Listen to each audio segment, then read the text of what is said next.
vous partager les références. Références des liens, des vidéos, des choses dans lesquelles vous allez retrouver les notions. Ça, j'ai pas de problème en faire. Ça, on peut en faire des des vidéos, slides. d'ailleurs, voilà. Ok, c'est ça connecté en même temps. Ouais, c'est bon. Oui, c'est bon. Allez, on se...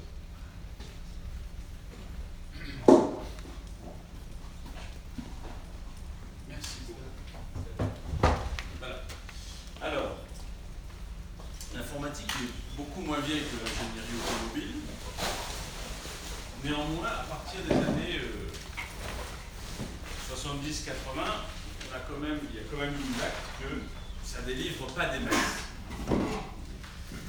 Et par exemple, le gouvernement US, qui dépense pas mal de pognon en informatique et en informatique embarquée, a commencé à mesurer. Et il s'est rendu compte que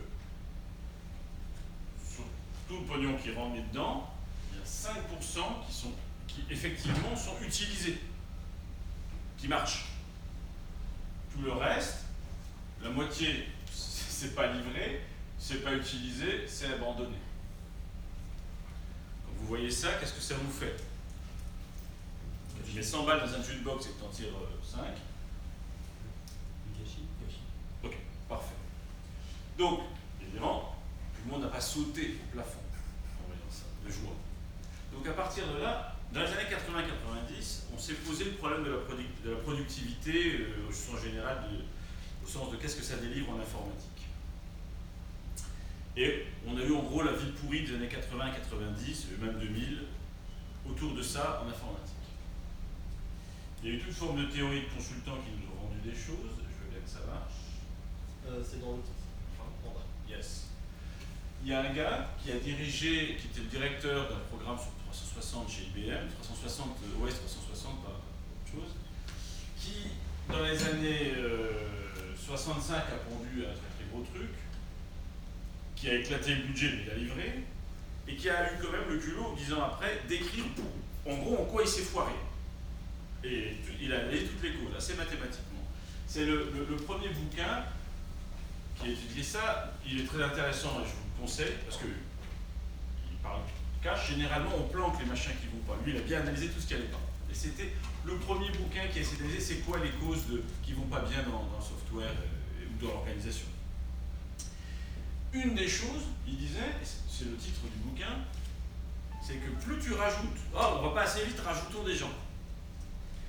Un truc que vous avez peut-être vu, c'est que plus le projet est gros, au bout d'un moment, moins il avance. Est-ce que vous avez déjà vécu cette histoire? Oui? C'est notre outil. Exactement, c'était mieux aussi. Okay. Et le problème, c'est comment prouver, et il a prouvé mathématiquement, si vous voulez, que, parce que c'est contre-rationnel, qu'à un moment, quand tu rajoutes des gens, plus de gens dans le projet, il y a un moment, si tu veux, tu passes plus de... Enfin, ça ralentit, non seulement ça l'accélère plus, mais ça le ralentit. Puisque chaque fois que tu rajoutes quelqu'un, tu as besoin en gros de lui parler. Et au bout d'un moment, tu passes plus de temps à gérer, enfin à onboarder, à faire, que effectivement à produire. On verra de manière très très simple, mais s'il y a N personnes, si on doit se parler, je te parle à toi, je te parle à toi, je te parle à toi, etc., et puis lui continue. Si vous regardez le nombre de permutations, si ça vous rappelle les maths, c'est N-N-1 divisé par 2. Ok? Donc quand on est 50 personnes qui doivent se parler, ça veut dire qu'il faut établir 1225 canaux de communication. Et puis ça monte en carré. Hein. Donc en fait, le problème c'est qu'on ne sait pas découper des systèmes en sous-systèmes bien isolés et qui soient totalement étanches. Tôt ou tard, il va bien falloir se parler entre. Il y a bien d'autres trouvailles là-dedans, mais ça a été le départ de c'est quoi ce bordel autour de l'informatique. Ici, bordel au sens de chaos. Pourquoi l'informatique, au départ, c'est aussi chaotique et organisé? Il y a toutes des réflexions là-dessus. Et donc, on s'est tapé dans les années 80-90, et chez certains, ils n'ont toujours pas compris, ils continuent, une totale. La réponse a été, il faut plus de contrôle. Donc, ils ont mis de la bureaucratisation, des couches, des surcouches, et surtout la bureaucrate, parce que par exemple, l'OGC, qui est l'Office gouvernemental, je ne sais plus ce que c'est, mais grosso modo, Prince2, qui est une des méthodes classiques en informatique, le problème du bureaucrate, il voulait surtout pas prendre, celui qui passe la commande, il veut surtout pas prendre la responsabilité. Et chez les Anglais, comme vous le savez, on passe des pénalties si tu livres pas le.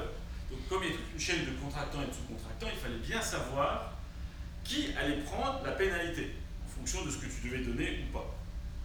Donc, on a eu des méthodes qui sont arrivées, mais qui ne cherchaient pas à aller faire mieux l'informatique, qui cherchaient à mieux pouvoir prouver qui était en tort ou pas. Des specs, des papiers, des machins, des trucs. Des programmes. Voilà, du contenu.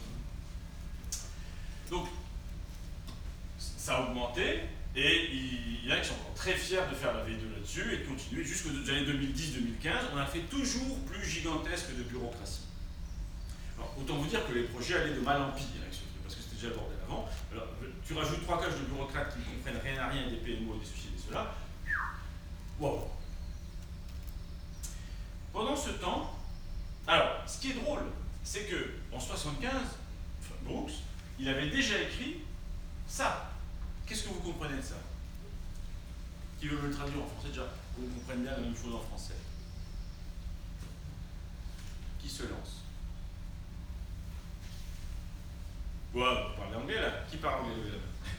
J'ai pas Google. Non, non, ok. Bonne chance. La seule constante c'est le changement lui-même. En fait, ça c'est une phrase d'Héraclite. La seule chose vraie dans la vie, c'est que ça change tout le temps. Le seul moment que tu ne changes pas, c'est quand? Quand est-ce que tu arrêtes de changer en tant qu'être biologique? Hein? Quand t'es mort. Et encore, tu continues à changer. Oui, un certain temps, tes cheveux et tes yeux. Mais donc ce qui est clair, c'est que tant que tu es en vie, tu changes. Et ça, c'est vrai pour toi, c'est vrai pour tout l'écosystème. Okay, donc la seule constante dans la vie, c'est le changement. C'est une phrase d'Héraclite, hein, ça ne date pas d'hier. Donc la logique, donc juste poussons la logique, qu'est-ce que ça veut dire? Ça veut dire que le système prévoit que ton système doit changer. Adapte-toi au changement. Ça ne sert à rien d'essayer de figer les trucs. Okay, parce que la bureaucratisation, son but c'était de figer les trucs et surtout, à partir de là, on ne fait plus de changement. Okay, en pratique, tu ne peux pas, ça ne marche pas. Il y aura toujours des changements. Donc, la logique, au lieu d'être de plus en plus rigide, c'est d'être de plus en plus souple. Mais ça ne veut pas dire accepter n'importe quoi non plus. Hein. C'est comment tu gères ce chaos. Bon. Donc, pourtant, il l'avait écrit en 75, mais jusqu'aux années 2000, on continue de faire des systèmes de plus en plus rigides et bureaucratiques. Pendant ce temps, à l'autre bout de la galaxie, des rebelles s'organisaient. Donc là, j'aurais dû faire vraiment un truc avec Star Wars, mais voilà, pour la prochaine fois. Donc, il y a des gars qui se sont dit, mais c'est pas possible ces conneries. Et donc, et si on revenait un peu sur, vous avez l'expression, le bon sens ou le bon sens paysan, notamment, ils se sont rendus compte que ça, plus ou moins, que les petites équipes, 7, 8, 9, ça marche. Et puis, il vaut mieux faire 2 équipes de 9 ou 7, 8 qui communiquent qu'une grosse de 18, etc. Bon, il a commencé à publier un certain nombre de choses. En 95, là, c'est le fondement de ce qui s'appellera Scrum. Et puis, un certain nombre de gens ont fait plein de trucs autour, XP Agile, enfin, il y a plein de méthodes. Et à partir de 2001, on a commencé à parler de... Il y en a qui se sont réunis et donné... Là, dans toutes ces méthodologies, qu'est-ce qui est en commun? L'essence des principes, plutôt que les détails techniques. Le bon sens, comment? C'est ça. C'est-à-dire, c'est ce qu'on a appelé, merci, le manifeste agile. Et puis plus tard, on verra, les mecs qui te dire, mais est-ce qu'il n'y a pas des gens qui ont déjà inventé ces trucs? Donc si on regarde rapidement, mais tu y reviendras, le manifeste agile, il dit quoi? 4 trucs simples. Ce qui importe, c'est les individus et les interactions, c'est plus important que les processus et les outils. Ça ne veut pas dire qu'il faut revenir au silex, mais ce qui importe, c'est les individus et leurs interactions, la collaboration, l'adaptation au changement, et qu'au départ, le but c'est de faire un produit qui satisfait le client, sinon tu ne vas jamais arriver à le vendre, et que du coup, il faut en ajuster un certain nombre de jeux dessus. Tu veux arriver à des gens qui soient motivés et que tu veux responsabiliser les équipes. Ok. Bon. Ça, c'est le manifeste agile, je te remets, tu feras la sauce. Mais, si on revient là-dessus, je vous pose la question, d'où vient l'agile? À part ce côté historique, d'où ils se sont inspirés de ça? Où ils étaient pompés leur inspiration? Est-ce qu'ils ont tout réinventé là-haut? Avez-vous une idée? Il y avait une petite main timide qui allait passer. Oui. Et le lean, ça vient d'où? Exactement. En fait, si tu regardes, donc, dans un bouquin qui s'appelle Lean Thinking, et puis après, on verra, si tu regardes, ça c'est les principes de Lean. Tu reviens les mêmes choses, le client le client, supprimer ce qui ne crée pas de valeur, mettre le client en traction et rechercher la perfection. C'est né au Japon. Je ne sais pas si vous savez, mais le Japon, ils ont une espèce de... La perfection, c'est presque un art de vivre là-bas. C'est-à-dire, ils partent du principe que, je ne connais plus le nom japonais, mais les choses sont nécessairement imparfaites, c'est ce qui permet leur changement. Parce que c'est l'inverse tout à l'heure, si tu ne changes plus, tu es mort.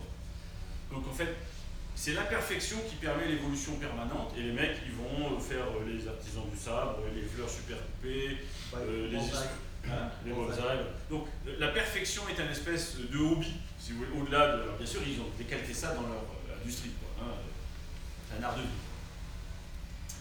Ok, donc là, on voit par exemple que ceci, c'est ce qui vient de Lean. Donc, effectivement, en 67, il y a un livre qui s'appelle Le système qui va changer le monde, qui introduit au monde le système Lean de Toyota.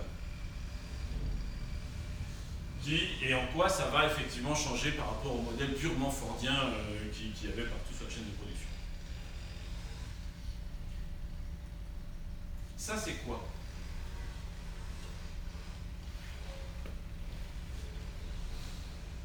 Bon, alors ça c'est il vient d'où lui? Japonais. Okay. Ah, c'est les Kanban. Exactement. C'est quoi Kanban? Et dans quelle industrie on est là? Ah, c'est automobile, non? Exactement.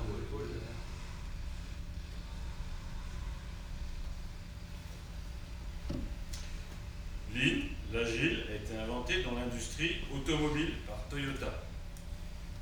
Et qui est encore en train de nous vendre des conneries, de nous vendre sa taupe. Hop, on va voir ça dans les faits.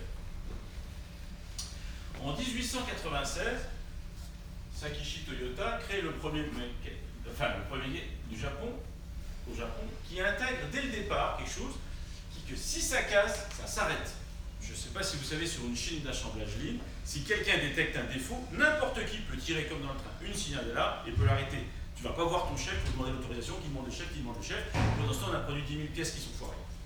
Tu vois un problème, clac. C'est celui qui est sur place, qui a la connaissance, qui agit.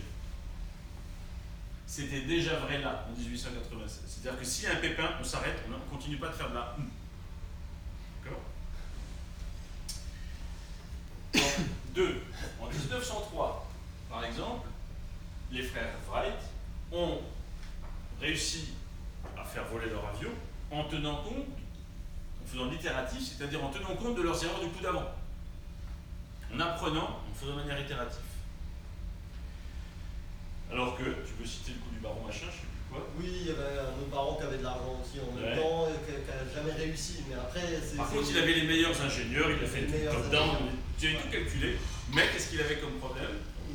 C'est un noble, il ne prenait pas de risque. Il ne fallait pas se tuer en testant, il ne faut pas déconner.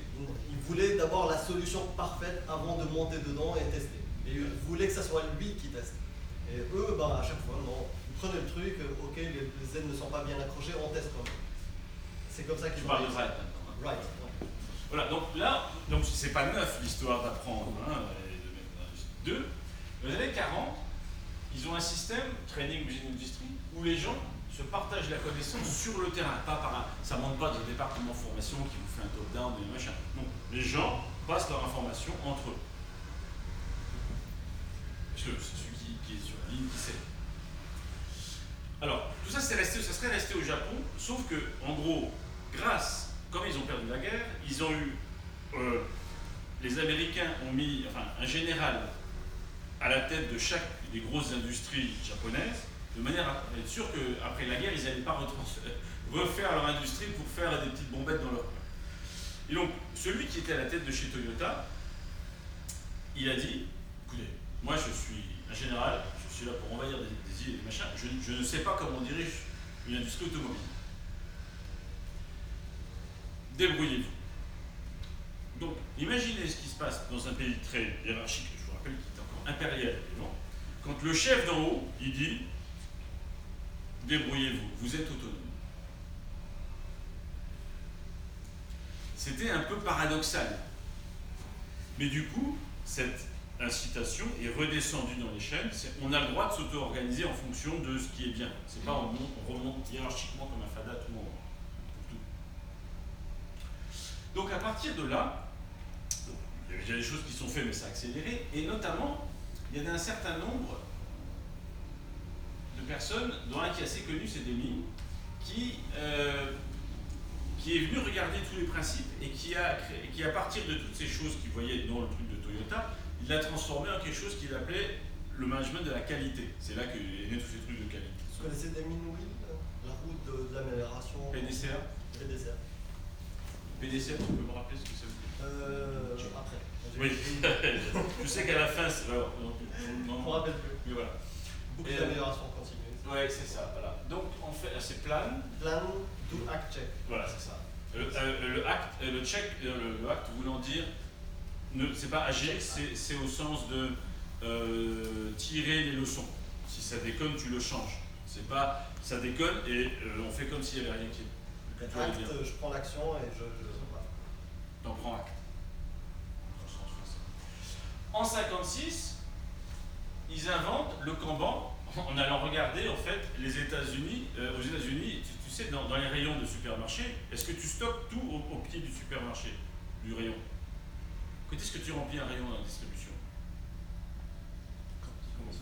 Voilà. Donc au fur et à mesure que tu vends, tu remplis. Mais pas plus. Tu commences pas à pré-stocker. Donc c'est là qu'est l'idée du Kanban, ou du just-in-time. Donc, ils inventent en 62 à grande échelle le juste à temps. En 75, bon, enfin c'est vraiment c'est la maturité du TPS, c'est Toyota Production System, où il y a le juste à temps, le Kanban, les principes de Total et Kaizen, l'amélioration continue. Et en fait, à partir de 88, ça a été anobli dans le management parce qu'il y a un mec au Stone Management Institute qui a commencé à étudier ça de manière théorique, si vous voulez, etc. Et c'est à partir de là qu'on a parlé de Lean. Et les Américains se sont appropriés. En 2001, il y a eu The Toyota Way qui essaie d'expliquer parce qu'en fait, quand les Toyota ils ont vu ça, ils ont rien compris. Parce qu'en fait, eux ils disaient on forme des meilleures personnes qui forment des meilleurs processus, qui forment des meilleurs produits. Ce que les Ricains et McKinsey avaient compris, c'était on forme des meilleurs processus qui font des meilleurs produits. C'est juste laisser tomber l'aspect développement personnel des personnes. Or, les processus ne sont que le reflet de l'intelligence collective et de ce qu'on sait faire, et non pas une version très bureaucratique et européenne où en haut ça sait, en bas ça exécute. Chez eux, il y a bien sûr ça, la stratégie, mais c'est celui qui est sur le terrain qui peut améliorer le bidou, ou l'arrêter quand ça déconne. Et en 2007, Toyota devient le premier constructeur mondial devant tous les Américains. Autant dire que les Américains l'avaient un peu. Ok? Donc maintenant, tu t'es posé la question, est-ce que ça marche, tu crois, dans l'industrie automobile? C'était un peu ta question? Moi, je suis pas de l'agile. Parfait. Mais d'où vient l'agile?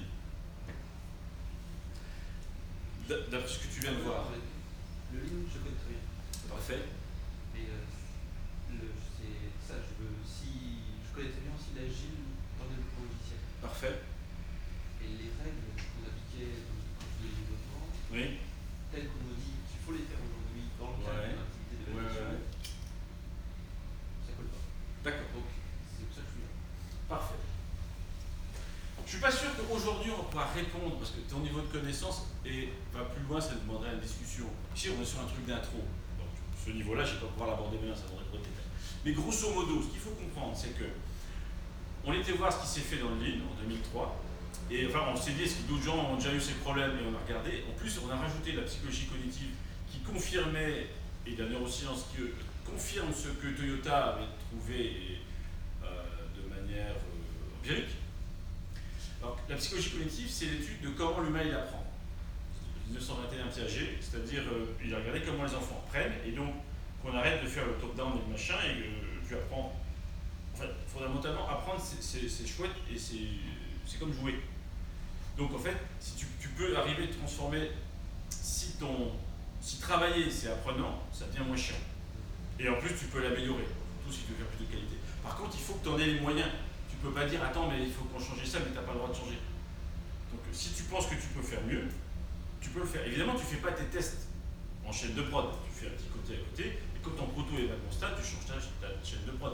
Pour parler informatique, tu ne fais pas tes tests en prod, tu fais tes tests sur l'environnement de développement. Et quand c'est sûr et bien testé, tu peux le hasarder en prod. Ça va? Ça va. Donc en fait, l'idée en très très gros, ça consiste à dire, on revient à une forme de bon sens, on arrête les bureaucratisations, et notamment aujourd'hui, on peut le confirmer par un certain nombre de recherches comportementales, etc. Le tout, c'est comment est-ce qu'on peut décalquer ce bon sens qui aujourd'hui est aussi scientifique et le mettre dans un système à profit de manière pratique. Ce qu'a fait. Alors, dans l'informatique, avec tout le développement des startups et compagnies des années 2000, ça a permis de changer les modes dominants des gros mammouths qui fonctionnaient. Il y a encore un certain nombre de gros mammouths qui aujourd'hui sont incapables de pivoter. Parce que ça demande un changement de mindset. Dans une organisation, c'est trois choses. Une organisation, c'est le formel et l'informel. Le formel, c'est la division du travail, la spécialisation. Les RH, l'ingénierie, le marketing, etc. Et puis il y a encore des sous-divisions. Et généralement, c'est un organigramme. On dit l'organisation, c'est ça. Et c'est pas que ça. Il y a l'aspect informel. Et l'informel, c'est deux autres choses. Le social et le culturel. Le social, c'est la manière dont on interagit. Et le culturel, c'est les références que l'on partage. Qu'est-ce qu'on croit vrai? Par exemple, un processus, au départ, c'est l'expérience transmise oralement d'abord, écrit après, de ce que les générations d'avant ont appris et fait. Ça ne veut pas dire que c'est la tradition et qu'on n'a pas le droit de la changer. Donc l'idée, quand tu prends une organisation et que tu changes que la chaîne de commande, c'est-à-dire l'organigramme, c'est juste une réorganisation. C'est une de plus que vous avez connue sur tête X, ça change rien. Enfin ça change, mais ça change rien. Si tu veux faire une transformation, tu dois aussi changer la méthode dont les gens interagissent et la manière et les références culturelles qu'ils ont, c'est-à-dire ce qu'ils croient vrai. Et l'agile, ce qui est différent par rapport à une simple organisation, c'est qu'elle s'attaque aussi aux interactions et aux références culturelles. Et tu as le droit de changer ta propre culture si tu veux, si elle est plus adaptée. C'est ça qui est un peu la nouveauté par rapport à de la bête réorg. Et il y a une chose importante, ce que tu as cité tout à l'heure sur l'adaptation. Ouais. Des processus, on en a, et ils arrivent pour répondre à un besoin, on change tout, justement ce que tu viens de dire, ce qui englobe, on ne change pas les mentalités, les interactions. Et avec l'agile, ce qu'on dit, c'est qu'on se prépare à un monde qui change tout le temps. Donc il faut que nos processus, nos interactions soient prêts à tout moment à se dire il y a un nouveau truc qui sort, il faut qu'on s'adapte. Et il faut qu'on soit prêt tout le temps à changer. Ce que l'informatique a vu un peu avant l'industrie, parce qu'on l'a subi, c'est que depuis les années 2000, on a, vous le savez sûrement parce que c'est dans le soft, énormément, les technologies changent très vite, elles sont, 10 ans, puis 5 ans après elles sont obsolètes, avec le cloud, la techno, etc. Donc on est en constante adaptation. Et on ne peut pas le refuser parce qu'aujourd'hui, ce qui est très très clair, même pour l'industrie, c'est si jamais tu t'adaptes pas, tu es obsolète et tu es mort. Donc il y a boum. Enfin, okay. Ce genre de choses qu'on croyait réservées à l'industrie informatique, la vitesse de changement de l'industrie et du monde industriel aujourd'hui est touchée. Uber sur les taxis. C'est pas simplement que des révolutions technologiques, c'est aussi des révolutions d'habitude de consommation ou de production. Okay. Donc aujourd'hui, les industries commencent à se dire il faut qu'on fasse quelque chose, même si on est gros et lourd, il faut qu'on reprenne. Alors paradoxalement, ça consiste à regarder ce qui s'est fait ailleurs, parce que l'informatique, comme elle est informelle, effectivement, c'est des fois plus facile à changer, mais en même temps, tu n'arrives pas à le toucher. Donc tu n'arrives pas à valider de la même manière que tu ne peux pas prendre un boulot et dire il est dans la cote ou pas dans la cote. Tu ne peux pas faire ça. Donc on a dû développer des systèmes, comme vous savez sûrement, les testings automatisés, ce genre de choses. Ok, bon. Je te passe la main. Oui. Est-ce que vous avez des questions sur ce que j'ai raconté là? C'est bon pour vous? Une réflexion rapide? À part que tu as déjà fait part, mais d'autres? Dans le cas de la collaboration multi-sociétés, j'imagine que la complexité de l'agile est développée ou pas? Alors l'idée, il y a plusieurs choses dans ce que tu dis. Il y a le fait que plus tu es agile, plus tu vas vite. Donc plus, de manière relative, les autres t'apparaissent lents. Donc quand tu as des fournisseurs ou des co-partenaires pas agiles, c'est pénible. Okay? Parce que tu vas, et d'ailleurs ça va être vrai aussi pour vous, parce que les premiers qui vont s'agilifier, le reste de l'écosystème ne va pas bouger à la même vitesse. Donc de manière paradoxale, ce qu'on observe et ce qui est connu, c'est que plus tu vas vite, plus les autres, tu sais, de manière relative, apparaissent lents. Donc à ce moment-là, il faut que, comme ici vous avez la chance d'avoir une transfo agile qui n'est pas faite par des petits gars dans un coin mais qui vient d'en haut, tu peux mettre des canaux, et par exemple Amel, là où je suis, il a dit s'il y a un problème, vous venez me voir, parce qu'il y a des problèmes qu'il faut résoudre de manière, il faut l'escalader. Tu ne vas pas attendre que tout le monde ait bien compris pour oser avancer. Donc voilà. Oui. Tu viens de dire, hein, ça vient de la transformation agile de Renault vient d'en haut, Oui. alors que tout à l'heure tu as dit le lean, Oui. ça vient d'en bas. Oui. Non. Ça peut paraître paradoxal. Ce que je veux dire, c'est que comme il s'agit de faire que tu empower les gens. En fait, si tu vois le problème de couplage dont on parlait tout à l'heure, tu veux éviter que si tu prends les 50 développeurs, si tu les mets dans un grand truc, c'est la cata. Tu ne vas pas faire que 50 développeurs travaillent ensemble. Donc tu vas faire 10 groupes de 5, je te fais un exemple. Et tu vas réduire le couplage. Pour autant que ton architecture le permet. Pour éviter le n-1 divisé par 2. Donc ça résout ton problème de... Tu vas essayer de découpler au mieux, mais tu ne peux pas être complètement coupé. Par contre, ce qu'il faut donc, c'est que les gens, localement, aient un minimum de dépendance extérieure. Minimum, mais ça ne veut pas dire nul. Ça, c'est l'aspect. On forme des équipes autonomes pour qu'elles puissent avancer à leur rythme le plus. Et donc, tu donnes le pouvoir en bas. Et également, si elles doivent changer, c'est en bas. Par contre, ça ne veut pas dire que, au départ, c'est monté comme ça. Mais aujourd'hui, comme il y a une captation, enfin, je veux dire, même dans les boards, aujourd'hui, on parle d'agile, mais on en parle au niveau stratégique. Et on s'est bien rendu compte que leur thématique, c'est l'adaptation au changement ou à la vitesse de changement. Donc, ce qu'il y a, c'est qu'aujourd'hui, tu te retrouves à ce que parce qu'avant, il y avait des tensions quand tu faisais de l'agile par le bas. En haut, ils disaient, mais ils vont piquer ma place. Ils font quoi là? À quoi je sers, moi, si je suis manager, si jamais ils sont autonomes? Enfin, je te la caricature. Donc aujourd'hui, il y a des gens qui se sont compris que. Et ça crée des systèmes défensifs qui empêchaient l'agile de se développer dans une société. Or, aujourd'hui, il y a des managers qui sont suffisamment visionnaires en haut, enfin des directeurs, pour dire on s'en fout, il faut que le système change, sinon on est mort. Et donc, ils mettent en place des systèmes qui vont soutenir cette transformation, y compris la couche intermédiaire managériale qui va devoir évoluer. Donc, la transformation, elle se fait à tous les niveaux, y compris à la base, mais appuyée par les moyens du haut, et ça ne devient pas une espèce de contre-révolution. Les contre-révolutions, c'est compliqué, parce que tu te retrouves avec des systèmes qui sont comme ça. Et alors, de toute façon, tu as un système en place, antagoniste, qui va essayer de résister. C'est ce que vous avez tous peut-être pressenti. Mais l'idée, c'est de le faciliter. C'est quand même plus facile quand le mec d'en haut, il dit allez-y, et je vous en signe un gros chèque. Moi, c'est exactement actuellement où on a CCS2 là, Ouais. en place. On a On est bien dessus. la pyramide qui est en train de nous expliquer comment faire de l'agile. Ouais. Et donc, c'est complètement. Pour moi, les gens du bas, plutôt que de prendre la responsabilité de créer quelque chose, on est bien en train de construire en haut quelque chose, pour nous obliger à appliquer, et donc être sûr de garder la main sur la responsabilité. Ouais. Est-ce que tu es d'accord qu'on discute de ça à la pause, pour qu'on puisse avancer? Par ailleurs, on est tous sur CCS2, donc... Vous aussi. Oui. Ouais, on est sur CC. Juste avant de switcher, pour peut-être un peu te rassurer ou pas, nous on est sur CCS2 et on est arrivé, on a regardé, on a vu la même chose que vous. Okay, et c'est pour ça qu'on a dit, la première chose à faire, arrêtez l'agile washing. Dites aux gens, toi tu es un product owner, toi tu fais ça, arrêtez. Ils ne savent pas ce que c'est. La première chose à faire, formons les gens, donnons de la formation, et puis après, commencez à les écouter aussi. Ok, il y a une proposition, il y aura une proposition certainement de comment on pourrait s'organiser, mais il faut écouter les gens parce que c'est eux qui savent. C'est comme l'histoire de la chaîne de production, bah, je tire, ça va pas. Ce que tu me proposes ne fera pas fonctionner la chaîne de production. Okay, donc ça, c'est ce qu'on crie de l'autre côté aussi. C'est pour ça que vous êtes là, parce qu'on a démarré, on a dit basta. On a dit une autre chose, c'est pas possible qu'il y ait un chaos au niveau. Il y a trop de chaos là. C'est pas possible que le management ne fasse pas son job de management. Par contre, ils ont des antagonismes dans le système, qui n'est pas du cas de personne. Et donc ça, il faut que ça doit être aussi résolu. Et c'est pas que de l'agile, ça. C'est un problème de leadership, si tu veux, ou de stratégie. Ça, il faut aussi l'adresser. On en reparlera à la prochaine. Donc on a parlé de pas mal de choses. L'une des pourquoi, les raisons, agile. Il y a une vidéo que peut-être qu'il y en a qui l'ont déjà vue. Je voulais partager avec vous une petite vidéo. Vous connaissez la vidéo d'Alibaba, non?